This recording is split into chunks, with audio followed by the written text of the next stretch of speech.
Speaking of deserts, I am so happy to see a Star Wars show that hasn't gone to Tatooine yet. Uh, but before we even get into that, I want to welcome everyone to You'll Probably Agree. I'm your host, Mike Crawley, along with me, Chicago film critic Tarek Fayumi from Movies with Tarek, and Hello we have there. John Davies from Cinema Obscura. All right, so guys, we saw Ahsoka. Who would like to give a breakdown of what the first episode was about?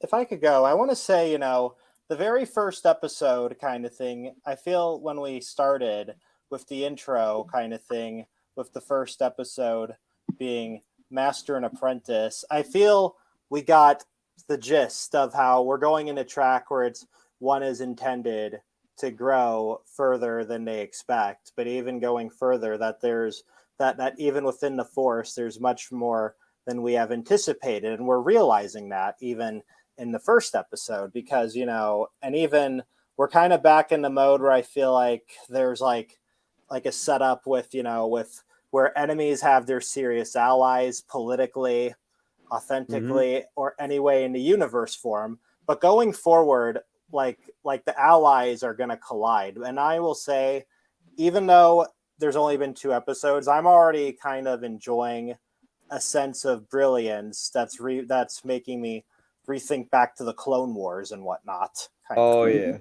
yeah, Yeah. yeah, yeah. Mm-hmm. Yeah, It's like well, second everything he said and add that, yeah, it's been perfect so far. This is the one show that absolutely deserved an opening crawl, an opening scroll. oh yeah. I kind of called that in one of our shows a long time ago. I was like, Ahsoka's going to have one. I know Did they're you going say to, that? Oh yeah, yes. they have to explain a lot of stuff. Like, nobody knows who Thrawn is. Hardly anybody knows who and, Ahsoka is. Like, they yeah, had to explain a whole bunch of stuff. and So I was like, you know what? If and any even show's going to get a scroll, it's going to be Ahsoka. And bam, here we go. and In even red lettering to follow just exactly with the ending of the Clone Wars, the cartoon series. Like, the intros to Yeah. that were all dark red lettering. It was like this yes. dark, eerie intro for every episode. Oh, you're The bringing me Yeah. back to those episodes are days. just like I some of the remember best I Star Wars remember ever, and this really continues that feel.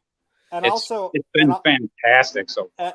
and, and Mhm. also I just feel like, even the other thing that's just so fantastic about that is because it just, it's it finds its direction of meaning, as in, like figuring out where people belong, why Mhm. how they're associated, like even these droids.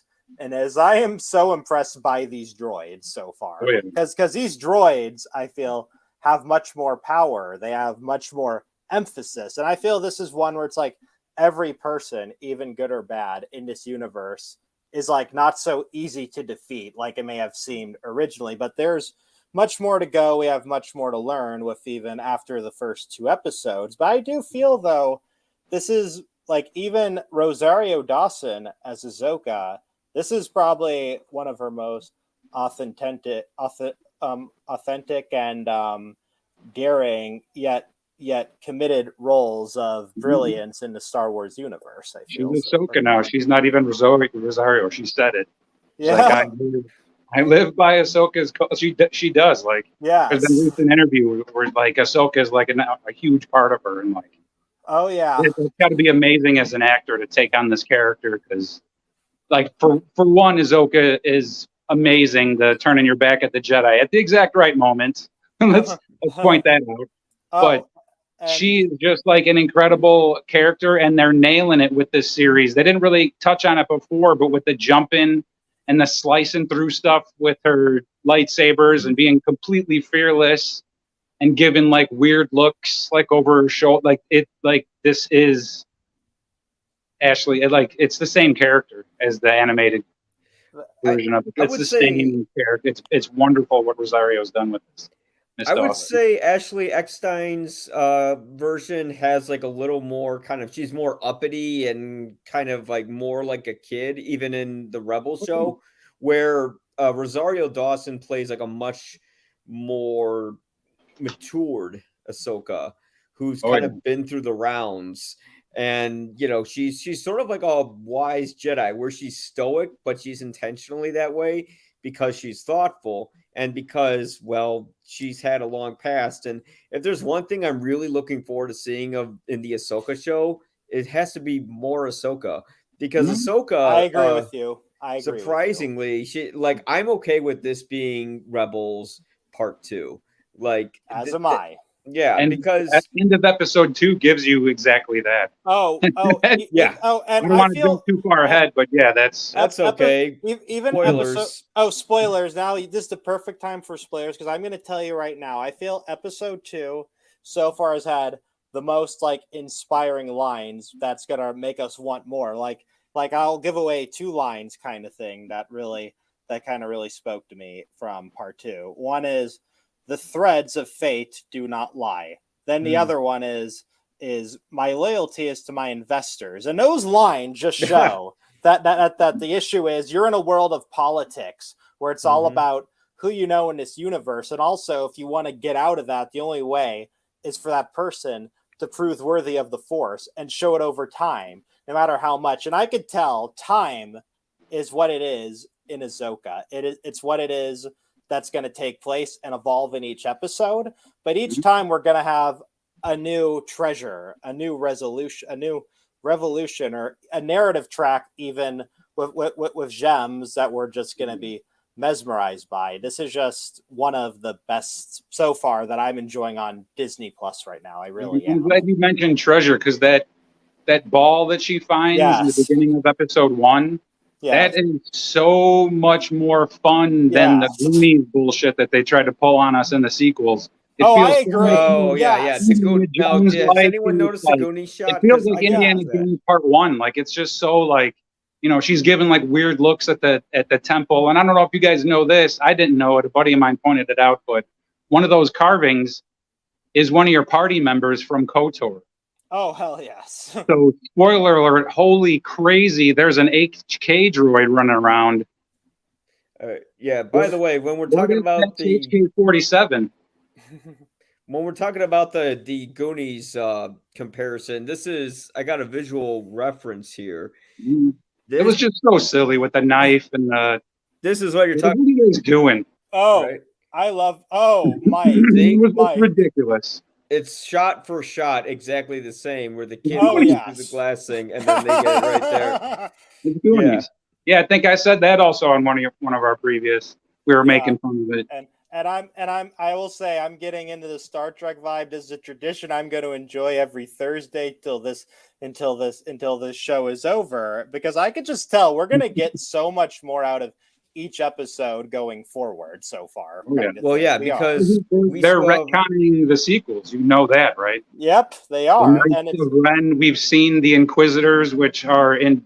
Like, I've had theories that the Inquisitors are the Knights of Ren. Like, the last of the Inquisitors become the Knights of Ren. Who's Sabine Wren? That's her last name. That's her clan name. Oh, yeah. And the First Order is run by the Mandalorians, not the Empire. That's why the Emperor was hiding. They're going to do some stuff to try and fix those sequels. There's not a lot they can do about that middle movie. I feel that's what they're doing. I feel to that's fix what the they're... prequels. Like, it's the exact same problem. Like, he can't do he can't fix a bunch of stuff, but there's some stuff that he can lean on that like can make it cool again and make those sequels worth watching. And this is the one where it's like, and even each episode feels like those films, but condensed in the right direction, knows how to split it up, knows how to have the right things happen at the right time, where it's like even looking back to like the prequels and the other ones kind of thing. Like I don't even bother to think about Phantom Menace all that much, even though I still watch it from time to time, kind of thing. It's one of my favoriits, honestly. That's why it's got the best story of all of them. That's why, because there's still tons of joy in it, even though it's so good. But I will say, though, we won't get into all that Anakin stuff. But that movie was my generation when I was younger. It felt special seeing that. Which one was that?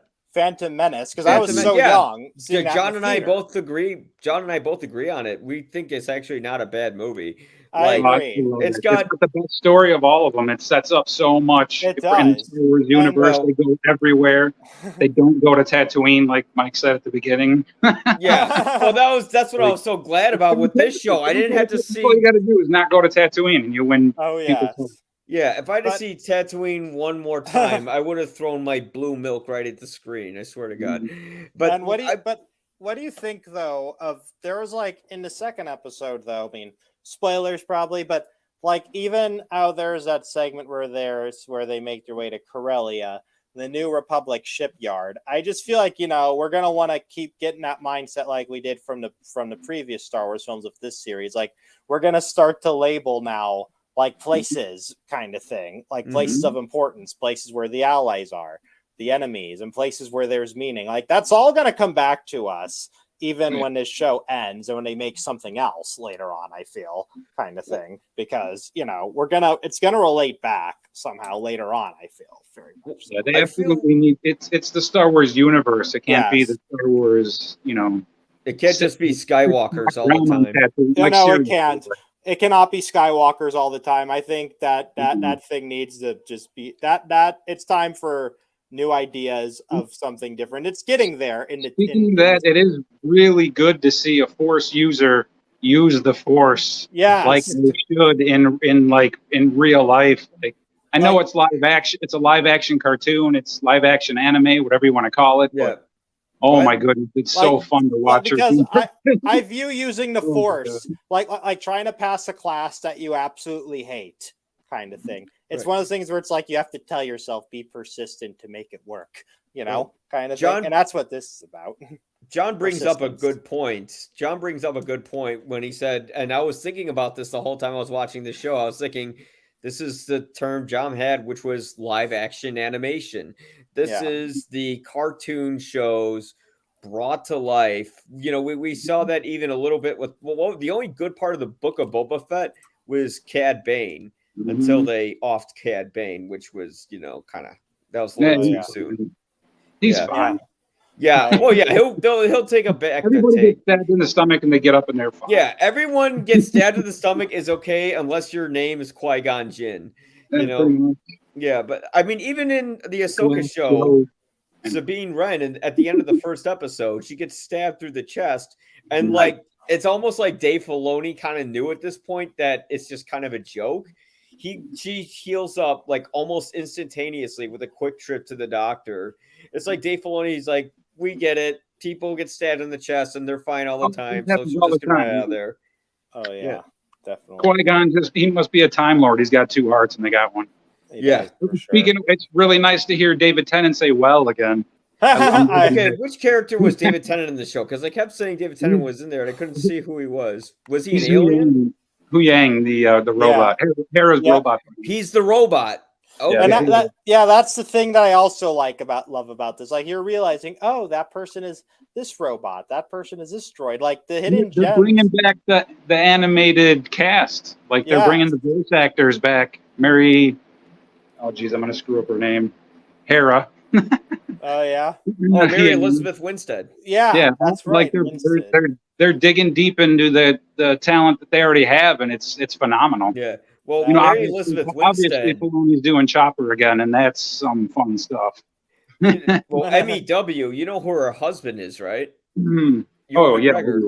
Yeah. So that's kind of how she got the job, but still, she was great. And when we talk about the cast, first off, this is a female-led show, but it doesn't pander to audiences, kind of like how Star Wars Battlefront 2 did with his campaign. Marvel does. Oh, Marvel! Oh my God, yeah.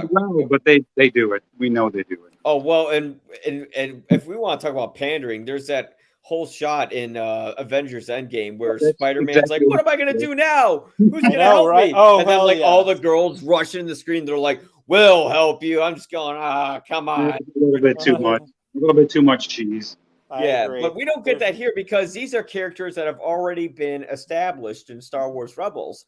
And the nice thing with this show is that you don't have to see Rebels to kind of understand who they are. We get that Hera is somebody or I'm sorry, I should say Sabine Wren, who was Ahsoka's former Padawan. She's someone who plays to the beat of her own drum. She's supposed to show up at this grand ceremony for the New Republic, but she ends up not showing up because she just kind of doesn't feel like it. Hell yes. That's what she does. Yeah. There's always perfectly cast, by the way. Everybody so far. Everyone is just brilliant in this, and also I kind of like that tension they have with Ahsoka and others, because it shows that Ahsoka is one who believes in the Force and honestly believes, believes in the disciplinary realm of having the Force, and even those who she may not trust, she believes that they have to prove themselves worthy. But I always find, the big thing about Star Wars in the movies and even a show like this one, it's always been about like the character who wants to have that type of power. Like you said, force use the Force, like purely prove it, no matter the consequences, the exhaust, no matter what it takes, truly. Yeah. And talk about with Force users, we have the Inquisitors in this show. One of them played by the late Ray Stevenson. Yes. Like, if you don't know who Ray Stevenson is, he was the Punisher in Punisher Warzone. That's the role I remember him from. He was. I remember him also from like those. Remember he did that HBO show Rome and whatnot. Mostly a lot of authoritative roles for sure. Yeah, over the years. And he plays an authoritative role in this, where he's the Inquisitor leading the other ones. And he kind of has this real calm sort of presence, but also intimidating. Like, he's a big hulking figure. And when you see him going around and killing all these people, you can buy him in that role. And he's one of the great additions to the cast. I mean, Mary Elizabeth Winstead adds a colorful personality to Hera Syndulla, where you don't feel like she's just kind of reading the lines. Like, she's actually kind of having a good time on set doing it. And yeah, and then the one who plays Sabine Wren is Natasha Lou Bordizzo. I hope I'm pronouncing it correctly. She kind of gets Sabine's arrogance, but she also kind of gets her maturity at the same time. Like, she knows what she's doing. She's a lot like Anakin, where she makes decisions very head fast, very arrogantly, but she gets results. Although in this show so far, that right there is why Ahsoka's going to fail with her. Yeah, that's why she doesn't want to trick her. Exactly like Anakin in all of those respects. Definitely, that's what I was thinking. I think she doesn't take him on because she reminds her too much of Anakin. And we are going to get Anakin at the show at one point. They show him in the trailers. He is so going to make now little off topic. I will tell you guys, I've actually met Hayden Christensen many years ago, surprisingly in the most unexpected place. I was in like Southfield, Michigan at the time for like some event when I was younger, and I remember I'm at the hotel, then there's Hayden Christensen kind of just blend in, but funny, he's not that tall in real life, truly he's not, kind of thing, but in general though, I'm just thinking, oh, I feel like I'm seeing Darth Vader right in front of me right now. But he was cool. He was very cool though. He's Canadian, so he's nice. Yeah. Oh yeah, he's very down to earth. So yeah, for sure. That was a fun moment. He was cool though, definitely. So yeah, but anyway, hey guys, sorry that I have to jump off. I'm getting ready for some wedding stuff for my sister, but I'll see you next Thursday. All right. Okay. We'll see you later. Yeah, I'll see you next Thursday. See you guys. Thank you guys. See you around. Enjoy Ahsoka, everyone. I'll see you both next Thursday. Okay, we'll see. If you want to catch Tarek stuff, go to movieswithtarek.com. Yeah, and also it's all in the link in the description. Yeah, and be sure to follow both John Davies of Cinema Obscura and, of course, Mike Crowley of YP Reviews. And I'll see you next Thursday. We'll talk more about the next episodes of Ahsoka. Have a good night, guys. Bye-bye. Yeah. But yeah, as you were saying, this is like this cartoon shows brought to life. And I think this is kind of what we were expecting when Dave Filoni was brought on as the showrunner. And you can kind of see like all the little gems of his in there. It kind of gets some of the corniness of the cartoon shows, but it also has some of the good like little character moments between everyone, where the whole show isn't just brainless action. There's actually some development there.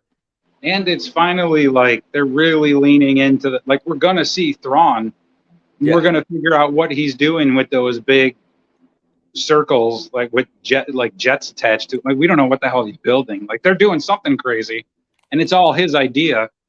And we never mentioned like the Witches of Dathomir. Sorry, finally brought up in the Star Wars unit. Like this, the Force is magic, and this is the first time in live action that the Witches of Dathomir like Yeah. actually are like a huge part of the story. Finally, dude, I'm like Yeah, so happy about that. Yeah, that's when Morgan Elsbeth actually like says to the audience, "I am a witch." And I mean the name of the second part is Toil and Trouble. Like the last one, yeah. Yeah. So, yeah, you know that she's going to bring it's great to see the Night Sisters brought to live action. Like we've seen them in the cartoons, we saw them in the video game, but we never seen them like brought to life on the screen, and now we're going to get a whole bunch of crazy shit there that's going to be fun to see.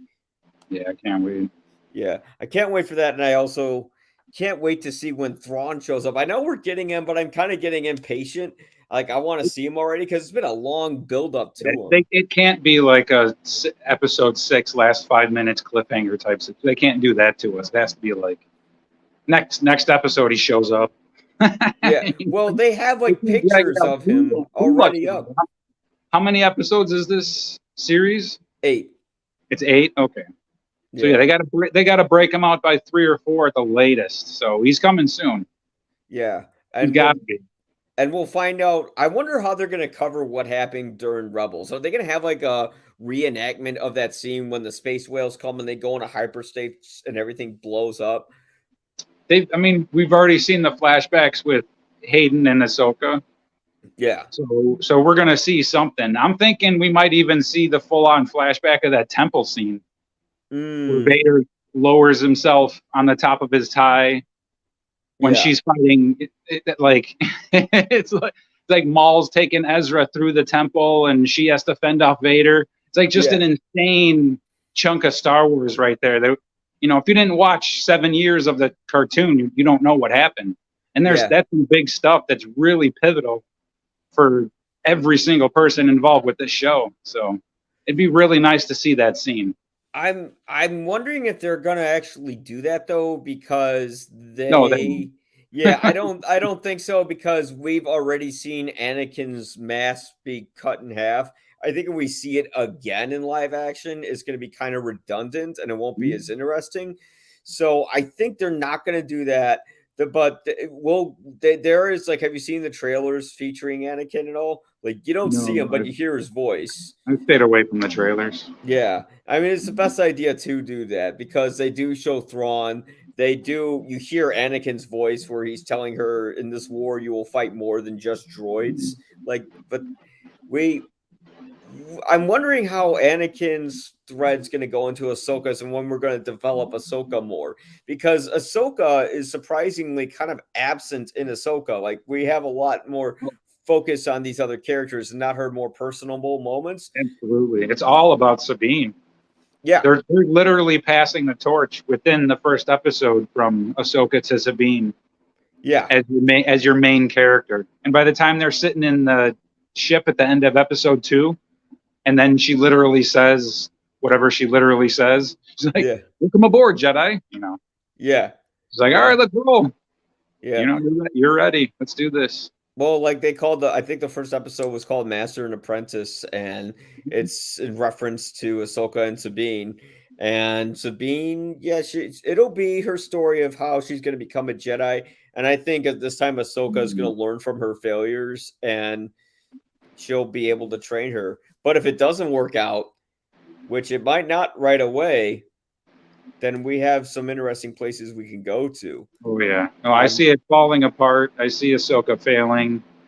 I see the First Order rising.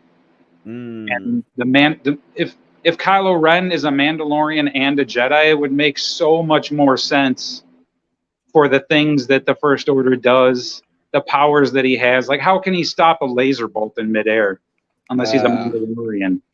He maybe, but we won't. It would make a lot of things like fall into place. Why would they build that big ass, like the huge? That's like the Empire wouldn't do that, but Mandalorians would. Well, they built 2 Death Stars, the Empire. So building building Star Killer Base, isn't too far beyond what they would usually do. Oh, yeah. Kylo Ren would be a child if we actually followed where he is right now, or if he's even born yet. I think this show takes place. part of the Mandalorian fallen clan. Yeah. He's Paz, whatever his face is, kid. Paz Vizsla's kid. Adopted kid. Did he be? I mean, we could already know be. that Kylo Ren is, They're about the same age. Han and Leia's kid. We think that. Unless there's some kind of twist that we don't know about, I don't think Disney would go that deep into the plot twist to do something They like can, that. though. That's what I'm saying. Like he's got a lot. He's got a big mess. He's got 9 hours of mess to fill with those to fix. I mean, with those sequels, like he can do the same thing with this series that he did. Like with this series and everything going forward, he can fix those sequels for us. Yeah. He can make them rewatchable. And if you go into The Force Awakens thinking that, Kylo Ren's a Mandalorian and a Jedi, and you're getting that perspective, it makes them a little bit cooler and more watchable, I would say. Yeah. We'll see what they have planned, but it would make them cooler. I would say I would like to see a Kylo Ren show because, we could actually see a show about how the Knights of Ren came to be and how they ended up wiping out all the Jedi. Like how Kylo Ren went crazy and killed everyone in that Jedi temple that Luke was holding. He pulled the gambit. Yeah. What did Gambit do? He killed all the X-Men. Did he really? Oh, yeah. Is that in the comics? Yeah, a few times. Oh, my God. I never knew that. They shouldn't have him in there then. He's a liability. Yeah, he's a liability. That's why Channing Tatum's going to breathe life into him, so we'll see him in Deadpool 3. We'll see what happens. Oh, that'd be great. He kill everybody. That would be a shame, but well, I mean, Deadpool would just come back to life because nothing can hurt him apparently. Oh, yeah, Deadpool will be fine. Wolverine will be fine, but the rest of the X-Men are dead. Yeah, Gambit still exists. Sucks for them, but but this show though, there's so much that there's still to see, and there's so much that was shown already. I mean, I didn't expect within the first episode that I was going to see Ezra Bridger on screen.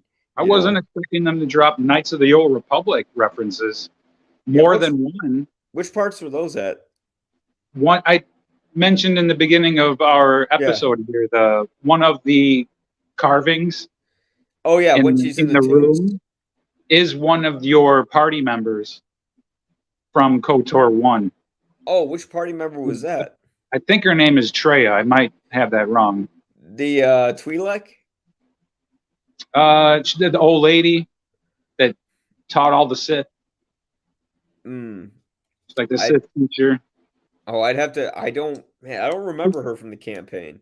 I don't remember her either. It was like 20 years ago I played that game, but I don't remember her at all. But my buddy is like, how do you not recognize? I'm like, dude, how do you not recognize her? But and then the other one is HK-47. If that HK unit is HK-47 from the KOTOR games, that's going to be an incredible jump for these guys to connect that kind of stuff and bring that into the Star Wars now known as canon. Like the movies and the TV show are canon. If HK-47 is canon now, holy cow, where's Nihilus? Well, what they're doing is they're taking stuff from the expanded universe and they're kind of cherry picking them and putting them back into Disney's own canon, which revolves around Dave Filoni's work. And Dave Filoni's journey has been kind of amazing in how he became like Star Wars's new main writer, or at least for this show, because he started with that Clone Wars movie, and that movie was just trash. But they kept him on, and over the years, he was able to develop characters and make stories. And soon, it didn't matter if that movie wasn't that great. That's because he was inexperienced and rushed then. Now, cool. What are you gonna do? Yeah, now he's one of the best writers for Star Wars, and he's the main writer for this show. And it's showing because it connects so many characters and so much history, and keeps his eyes on the canon. Where other shows, they kind of go off and do their own thing. This thing is really continuing what the cartoon series did, but you don't have to see the cartoon series to understand the show. Yeah, it is polar opposite of Andor, and it does completely continue the heart and feel of both Rebels and the Clone Wars. Yeah, like Rebels came in kind of out of nowhere and just breathed brand new. It was like this new animation style, these new characters, this new storyline. You didn't know who the hell Ahsoka or Fulcrum was. Like they built on something that you kind of already knew, and but you didn't know until they told you, obviously. But this show really builds on that.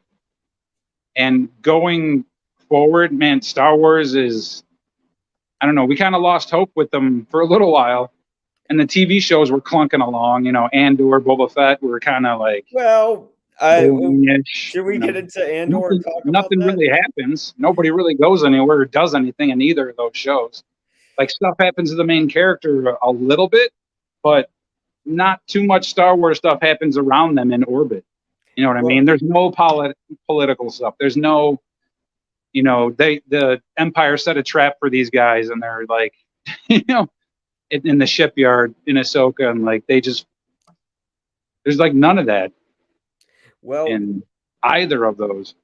Now, I know you're not a fan of Andor, and I loved it. Here's why I liked Andor. It was a Star Wars property where you didn't need to like Star Wars in order to like that show. It divorced itself away from all the nostalgia so it could pave its own sort of socio-political thriller that makes you question how moral the rebellion really is. And it looks in the gray area between good or bad, where it's not just rebels good, empire bad, but rather people who are placed in a very uncomfortable position who are forced to make choices that they shouldn't. For instance, you have Stellan Skarsgård's character who basically throws away his life so he can be a rebel. And he has that wonderful speech where someone asks him, "What have you sacrificed?" And he goes, "What have I sacrificed? Calm, peace, kindness, kinship, love." And then he just makes this wonderful speech about how his life is ruined. And I love that. I'm like, this is Star Wars, but really well written. This is like Star Wars Shakespeare. This is what I wanted to see. The movie would have been good, not an 8-episode series or however. It was just a little too 16. drawn. Yeah, it's I will admit there are some episodes that go on for a long time, like when they're planning the heist and nobody really trusts each other. 16, really? It's 16 episodes. I think it could have been a little shorter, but even so, a lot shorter. I think that's what we're learning from like this new era of writing in general. Like that, the last episode or the last season, the last half of season of what is it? Star Trek: Brave New Worlds. Yeah. Unbelievably fantastic. It was only 10 episodes.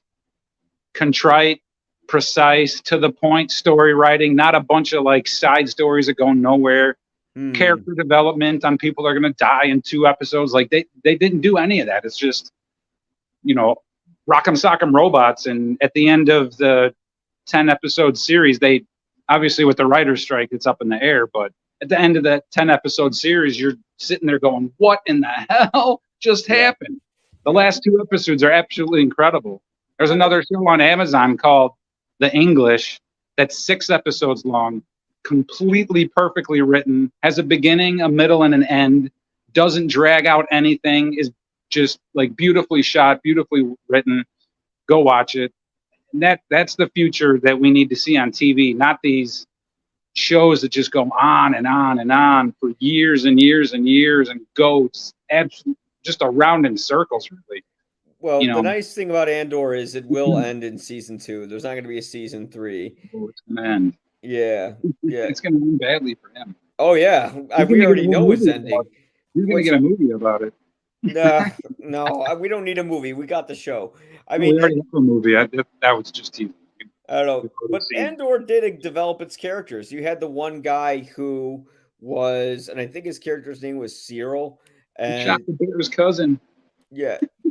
I don't know. Like he was like the guy who looked like his name was Kyle and his actual name was Kyle.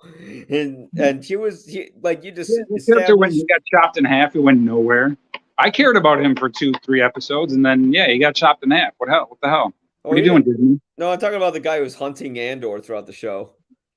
They established his character throughout the show. They established his girlfriend's character or his ex-girlfriend who like basically still was in love with him and did anything not to give him up. Out of his mom.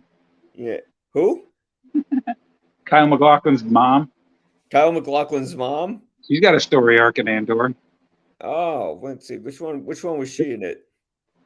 The guy that's whatever, the guy that's named Kyle that you just mentioned him. Yeah, he had Kyle MacLachlan. Her mom, his mom has a story arc, and it's unnecessary. Yeah, I mean, it dragged on sometimes. I will say that. Like, we're in these high pressure. Like, there's like a scene in Andor where like they're in the prison, and it's horrible. They can get zapped from the floor by any second, and everyone could die. And then we cut to this guy having cereal with his mom. He's like, "You're starting your new job tomorrow," and I'm like, "Why are they cutting the tension like that? Like, we don't care about this plot line." But too much of that.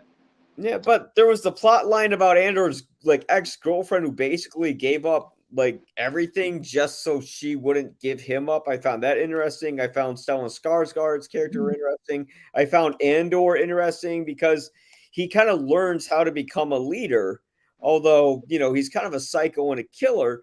But that's what that made him such a gray character. He's not good or bad. He's just someone who's trying to survive. And Andor was like one of the first times in Star Wars where you got the feeling that it's like, oh yeah, Star Wars isn't really a fun universe to live in. These people live in crappy planets, where it's like they have houses in the middle of the desert with like no AC. Yeah, I was just gonna say, if you really watch the first movie, Luke's not doing too well. No, he lives in a farm. Really. Yeah. He lives in this crappy farm he needs to get away from. His big weekend project is to go get a couple of droids, and he's like loving it because there's nothing else to do. He's like, here, go run some errands for us. Oh, cool, let's go do that. Like, it's unpleasant. That universe is very unpleasant to be in. Yeah, no, I see what you're saying. Yeah, and you see how horrible the Empire is, not just by showing them killing people, but by imprisoning innocent people and putting them inside that place that looked like a set from THX 1138, where it's just all white walls. There's just there's that muffled voice telling you to be on program, and then you constantly get out of there with a brand new name. And like if they didn't kick you out and give you a brand new name, they were keeping you for a while. So. Or they just put you in another facility. Yes. I mean, I have to say that prison break was one of my favorite moments in Star Wars. Like that and then the speech. But I will admit there's a lot of area where it just drags on. Where could have been 8 episodes. Could have been 6. I think they could have pulled it off in 8 episodes. How many did Boba Fett do? Yeah. I mean, and then if you look at the book of Boba Fett, that's the exact should have gotten twice as many as Andor. I bet he didn't. Yeah. And then when you look at the book of Boba Fett, that's a show that's the opposite, where it has nothing but action and no substance when it could have had some substance. Something like Boba Fett could have flown back to his planet because, they could have had something happen where when he was in the Sarlacc, he ended up catching some sort of cancerous disease. And the only way he can get himself cured is to go back to where he was made in Camino and get that disease. Except, unfortunately, Camino's destroyed and there's nothing there. Show that you think you're going to get planet hopping. Oh, he's a bounty hunter. What's he going to do? He's going to go bounty hunt. He's going to be planet hopping, doing like chasing people down, chasing down his old buddies. He's going to be chasing down IG. And you're like, no, he's just in Boba Fett's basement, or in Jabba the Hutt's basement. Which is now Boba Fett's basement because he took over the past. Like, you guys, he's either a ruthless killer that takes his spaceship and guns down a biker gang, or he's just a cool guy that hangs out with teenagers. He can't be both. Oh, fuck, wait, he's both? What? And he's not even cool. He always got his ass kicked in that show. How is he all the time? Like, how is this guy supposed to be a badass? Filling it with gold, literally falling for the oldest trick in the book, and then wondering why he gets his ass jumped, leaving that. Like, what are you doing, dude? You're out of touch. Like, what are you doing? How old are you? Boba Fett introduced the problem. Like, what happened to my Boba Fett? Not my Boba Fett. Yeah, hashtag not my Boba Fett. Oh boy. Anyway. Yeah, but that Boba Fett was fucking amazing. Seeing Choppa. Get to the Chopper and chopper. Hera interact was incredible. Like that scene at the end of Uh, episode 2 was so much fun. That was when, so much just Rebels season 5 in your face. yeah. It's just beautiful. Well, It's oh my goodness. Ahsoka really captures, and that's the great thing about Dave Filoni. He captures the fun of Star Wars, more than anyone else. I mean, if there's one complaint I have about Andor, it's no fun at all. But then again, at the same time, it's not supposed to be. It's supposed to be like Star Wars if you hate Star Wars. It's like if you just want to see. It's Star Wars if you love Deep Space Nine. Yeah. No, I've never seen Deep Space Nine, so I don't know. Yeah, I mean, that's crossing nerds, Don't cross the nerds. Don't cross the streams. Okay, fair enough, fair enough. But no, it was Star Wars made for people who go, why do I want to see that stupid shit? It's just a bunch of explosions. Like, well, not this show, not at all. It's about people and how they are being oppressed Zero and how they need. Skywalkers, zero space battles. Yeah, well, there's one little space battle, but that was it. A little bit, yeah. Yeah, but yeah, it didn't have all the components of Star Wars that everyone likes. It actually tried to rely on its own script to appeal to people. But enough about Andor. I could go on forever about Andor. But but when we talk about Ahsoka, this is some of the most fun Star Wars, where you have that scene, like you were saying, where you have Hera flying the ship in the second episode, and on the ground is Ahsoka fighting a droid, and she's fighting an Inquisitor at the same time. And then you're just cutting between the two. And then Chopper is going through the components inside the ship, trying to find the tracking device so it can throw it on the other ship. And you can kind of understand. He kind of reminded me a little bit of like Kenny from South Park, where he's like muffling something, but you can understand what he's saying. Like you can tell. Totally understand what he's saying. Yeah, absolutely.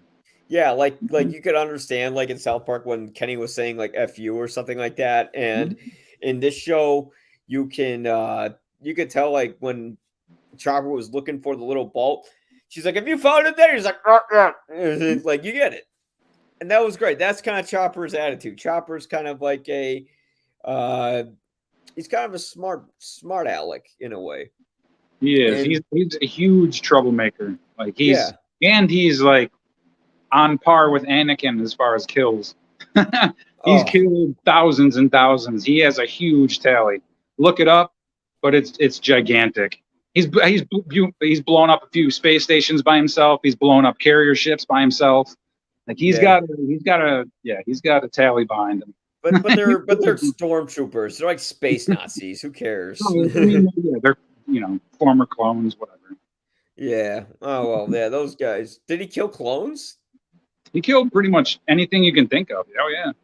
Wow. I got to go back, but yeah, I just remember Chopper always just kind of he would never listen to anyone. He would just do his own thing, kind of like Anakin, kind of like Ahsoka. But I mean, moving forward, I'm excited to see what Ahsoka is going to do.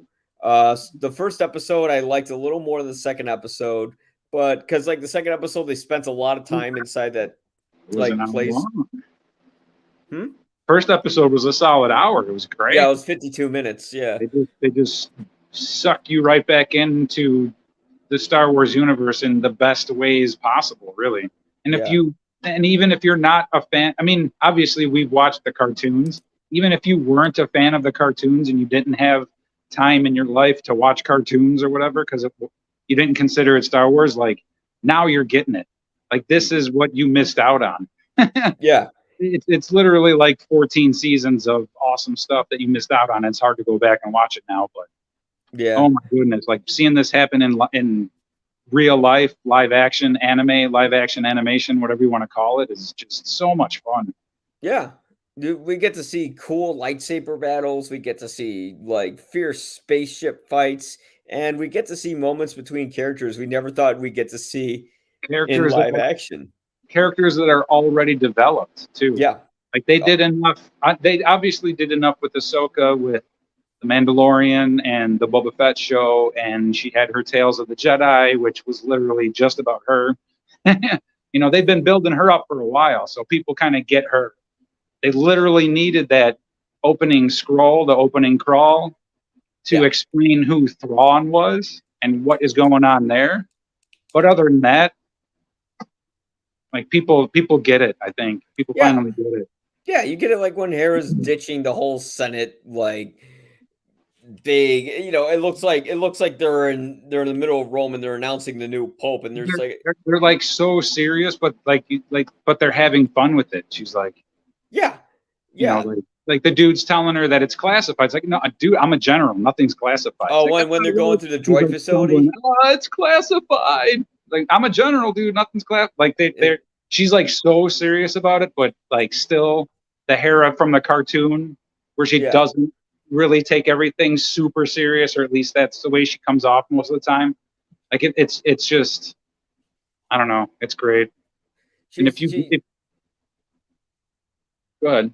Oh no, go ahead. I was just gonna say the same thing that I've been saying. Like if you haven't watched the cartoons, you're now getting the heart of it and why we loved it so much. Yeah, it really captured why Star Wars is fun. It Mhm. captured kind of the swashbuckling aspect of it, and sort of the chemistry between the characters, where you could tell they're longtime friends who fight together and die together, and it has so much more chemistry than like even the Force Awakens did, Mhm. or what or Obi-Wan did, and that's because we got Dave Filoni there, who's kind of like Star Wars' Jesus.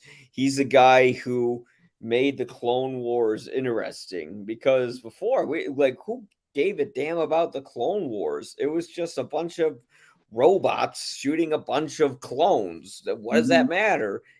Filoni comes in, he actually gives life and personality to the clones by, I think they started that with one episode where one of the clones was off somewhere raising a family of his own, and he told his fellow brothers that, yeah, there's a life outside of here that you can enjoy, and Yeah. not everything is war. And a name that we haven't mentioned yet that he 1000% saved with those cartoons. Like he made this character like one of the saddest and one of the best characters in all of Star Wars, Maul. Yeah. He fixed that storyline and he breathed life into that character like we had no idea was coming. Yeah. Like when we started seeing him in the cartoon again, we are like, what is going on? He's got like spider legs and shit. Like what is happening? But by the end of it, when he's Yeah. literally throwing a hallway at a bunch of people, Yeah. his hallway scene is better than anybody else's hallway scene. The Yeah, better than YouTube exists. Vader's. Just go there, figure it out. Maul's hallway scene. He literally just tears a hallway apart and throws it at the clones that are trying. And that whole back and forth between him and Ahsoka in that episode is unbelievably fun. Yeah. They've captured him. He's locked away, right? They have him not in carbonite, but he's like locked away. He can't get out. He can't say anything. She frees him so that he's literally chaos walking, Yeah. a distraction so she can get away. This is, 5-10 minutes post Order 66. Yeah. There's an amazing dynamic between Maul and Ahsoka, and if they can bring him into this series, Oh, I'd be so excited to and see have them Maul. go back and forth just a little bit, I'll take 30 seconds. I'll take 90 seconds Right. of that and be happy for the rest of my days. It would have to be a flashback though, because Maul died in Rebels. That's when Obi-Wan killed him without even trying, because he He just read died his moves. in like a flash forward. We don't know exactly when that happened. Good points. That's true. It Mhm. could have been. It could be a different point in time that they'll have to write. But I think at some point I want to get a Darth Maul show, or maybe Mhm. that's a little too much Maul. I don't know. Sneak him into this one. Why Yeah, not? I mean, you could sneak him into it. You could sneak in Ventress a little bit, Yep. because I don't She's think still she out there. died. She's somewhere now. That would be, No, she ran away. She's still out there. She did yeah. pretty much the same thing that Ahsoka did. She turned her back on the Sith and was just like, "Fuck you guys," and left. Oh, see, it's so long since I saw it. I don't remember that detail. What I remember, and I hope they bring this in, I hope that they flash back to when the Jedi Order betrayed Ahsoka, and they Mhm. had the trial and nobody believed her. Nobody came to her side except Anakin. It's Yeah. like, if they can show that scene, then you can get why Ahsoka and Anakin were sort of like this almost inseparable pack that got separated due to the bureaucracy of the Jedi. But moving forward, I want to see where this show is going to go with Thrawn.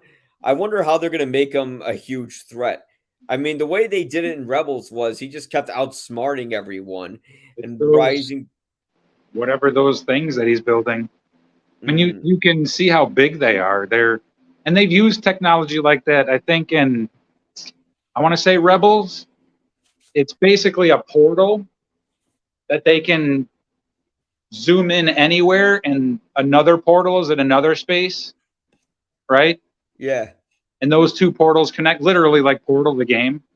Yeah. So you can just bring in fleets and fleets and fleets all at once. That's what I'm worried. That's what I He'll think use those the things are. space whales. They used it. They used it a little bit in Rebels. They used it a little bit in the Clone Wars. Like Obi-Wan had one of those things wrapped around his spaceship when he went to. I think it was when he went to Camino, but I think it was before that when he went to, was it Utapau or Geonosis? He had something. He had that thing wrapped around his ship so that he could do light speed jumps and whatever. Well, so if you have a portal that can connect two areas of space, you can get fleets and fleets. Yeah. And they're building. They said what, 9? There was 9 of those engines built. And I think I saw 3 of those things. So there's at least 3 of those rings out there. Maybe. I don't know, dude. I'm trying to do like weird Star Wars math. And I'm starting to think maybe Thrawn has something. I'm trying to get in Thrawn's head and like what he's trying to do with these things. And it could be some crazy stuff. Well, I'm thinking, what if Thrawn has something to do with Palpatine being brought back? You know, if he can use the space whales to go between different places in space like that, he could probably figure out. He probably could figure out how to bring back someone from the dead.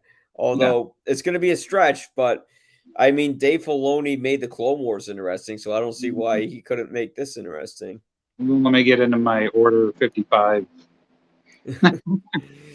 Order 55 theory. Yeah. Or every single clone, in addition to that inhibitor chip, or it was also part of it, Order 55 would come, and then bam, you just have a bunch. You have thousands of Emperor clones running around.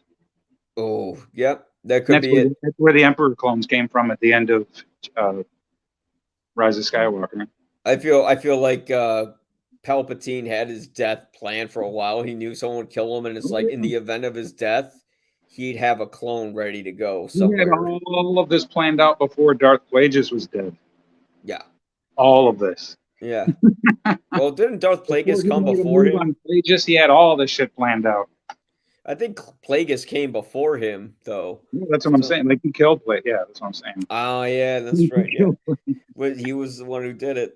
But, yeah, I mean, this show, so far, though, like, this is kind of the Star Wars I was hoping to get for a while. Because I haven't seen a Star Wars show that captures both the fun and also the character development that was established from the animated series. And this is like the closest thing we're getting to it. And luckily, the visual effects, they look pretty darn good.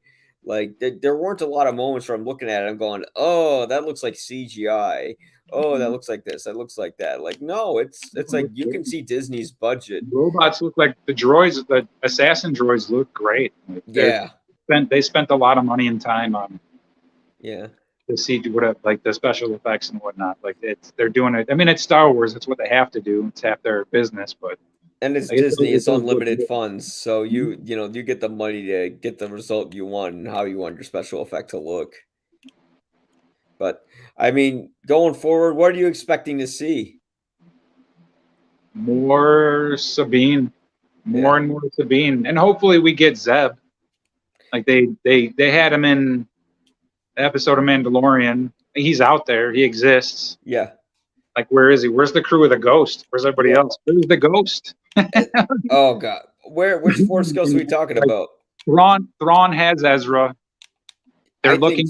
They're looking for Ezra. Obviously, the other side is looking for Thrawn. Oh, They're doing a really good job of making the bad guys an actual threat this time.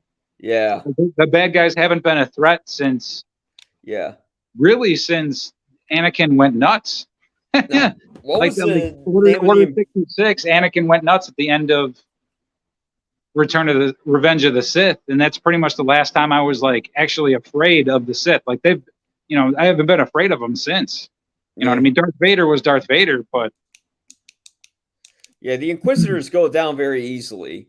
They're and that's kind of the thing. The Inquisitors are like diet dark Jedi's. They're not going to. yeah, they're Sith light.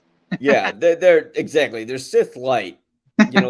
Less filling, less carbs. Sith light.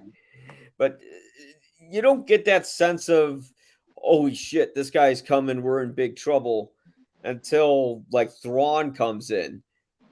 He's gonna be that thing where, as you said, he's gonna bring in stuff through space portals, and I can't.